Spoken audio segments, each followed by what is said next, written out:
Në veriperëndim të Tiranës, me një kodër që vështron detin e Adriatik dhe Grikderdhen e Lumit Ishëm, qëndrojnë rrënojnë dhe Kalasi i Ishmit, një vend ku historia dhe jeshtja bashkëtojnë prej shekujsh.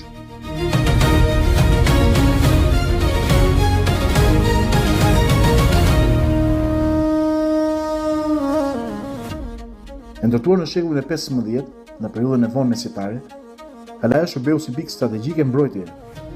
Prej këtu kontrolloheshin rrugët tregtare dhe hyrjet dietare të vendësisë së vendit.